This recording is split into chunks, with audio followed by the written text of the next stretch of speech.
ہمارا عقیدہ اور ایمان ہے کہ جہاں جہاں خدا کی خدائی ہے وہاں وہاں مصطفیٰ کی مصطفائی ہے. اگر وہ رب العالمین ہے تو اسے رحمت للعالمین بنا دیا. اس لیے ہماری مجلسوں کی یہ تہذیب اور ثقافت بن گئی ہے کہ اللہ رب العزت والجلال کے بعد نبی پاک سرکار دو عالم صلی اللہ علیہ وسلم کا تذکرہ کیا جائے. لیکن ہماری کیا بساط کہ ہم اللہ کے نبی سرکار دو عالم صلی اللہ علیہ وسلم کا تذکرہ کریں. ان کا ذکر تو اللہ رب العزت والجلال نے خود ہی فرمایا ہے، بلکہ چہار دنگ عالم میں ان کے ذکر کے پرچم کو لہرا دیا. مشرق ہو کہ مغرب، شمال ہو کہ جنوب، خشکی ہو کہ تری، آبادی ہو یا ویرانہ، جن و انس ہو یا دیگر مخلوقات، ان کا ذکر کس نے نہیں کیا، کہاں کہاں نہیں کیا. کلمہ میں، اذانوں میں، نمازوں میں، دوست ہوں کہ دشمن، اپنے ہوں کہ بیگانے، سبھی ان کی عظمت و رفعت کے ترانے گنگناتے نظر آتے ہیں. اور یہی مطلب بھی ہے ورفعنا لک ذکرک کا. دست میں دامن کوثر میں میدان میں ہے، بحر میں موج کی آغوش میں طوفان میں ہے، چین کے شہر مراکش کے بیابان میں ہے، اور پوشیدہ مسلمان کے ایمان میں ہے. چشم اقوام یہ نظارہ ابد تک دیکھے، رفعت شان رفعنا لک ذکرک دیکھے. ہماری کیا بساط ہے. اور لیکن پھر بھی اس کے باوجود ہم یہ کوشش کرتے ہیں کہ کسی ذریعے سے ہماری زبان سے اللہ کے نبی سرکار دو عالم صلی اللہ علیہ وسلم کی کچھ باتیں نکل جائیں جن کے بدولت ہمیں ایمان ملا، یقین کی لذت، معرفت کی حلاوت نصیب ہوئی، اور جن کی حقانیت اور صداقت کے ثناخواں ڈاکٹر ربندر ناتھ ٹیگور، لالہ لاجپت رائے، لالہ بشن داس، ڈی راکٹ جے پرکاش نارائن اور مہاتما گاندھی ہیں.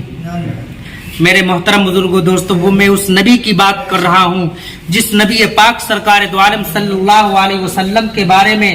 فرمایا تھا امی عائشہ رضی اللہ تعالی عنہا نے کہ لنا شمس وللآفاق شمس وشمسی خیر من شمس السماء فإن الشمس تطلع بعد فجر وشمسی طالع بعد العشاء،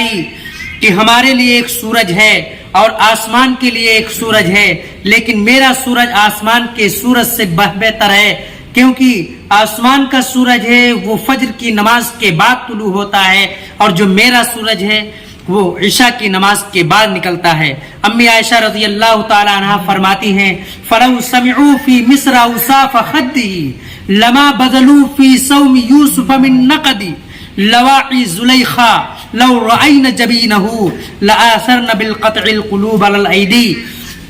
کہ اگر مصر کی خواتین اور مصر کے لوگ اگر نبی پاک سرکار دو عالم صلی اللہ علیہ وسلم کے بارے میں سن لیتے، فلو سمعوا فی مصر اوصاف خدہ لما بدلوا فی صوم یوسف من نقدی، تو وہ یوسف کو خریدنے میں اپنے پیسوں کا خرچ نہ کرتے. لواعی زلیخا لو رأین جبینہ لآثرن بالقطع القلوب، اگر وہ نبی پاک سرکار دو عالم صلی اللہ علیہ وسلم کے رخ انور کے بارے میں دیکھ لیتی اور جان لیتی تو وہ اپنے پوروں کے بجائے، اپنی انگلیوں کے بجائے اپنے وہ دلوں کو کاٹ کے رکھ دیتی. اور مرزا غالب رحمت اللہ علیہ نے فرمایا تھا کہ زباں پہ بار خدایا کس کا نام آیا، زباں پہ بار خدایا کس کا نام آیا، کہ میرے نطق نے بوسے میری زباں کے لیے. جو میں یہ عرض کر رہا تھا کہ اللہ کے نبی سرکار دو عالم صلی اللہ علیہ وسلم کو اللہ تبارک و تعالیٰ نے سارے عالم کے لیے ایک اسوہ بنا کر بھیجا، ایک رحمت للعالمین بنا کر کے بھیجا ہے. نبی پاک سرکار دو عالم صلی اللہ علیہ وسلم کے ساتھ اور ان کی خدمت میں حضرت انس رضی اللہ تعالی عنہ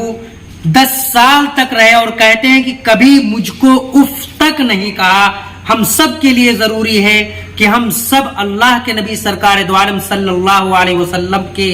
طریقے کو اور ان کے اسوہ حسنہ کو اپنی زندگی کے اندر لانے کی حتی الامکان کوشش کریں. اتنے سخت حالات کے باوجود، اتنے سخت حالات کے باوجود مجموعی طور پر فتنوں سے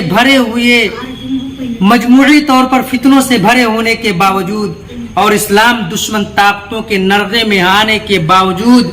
اتنے سخت حالات کے باوجود بھی مسلمان خواب غفلت سے بیدار ہونے کے لیے تیار نہیں ہے. اللہ تبارک و تعالی ہم سب کو کہنے سے زیادہ عمل کی توفیق عطا فرمائے.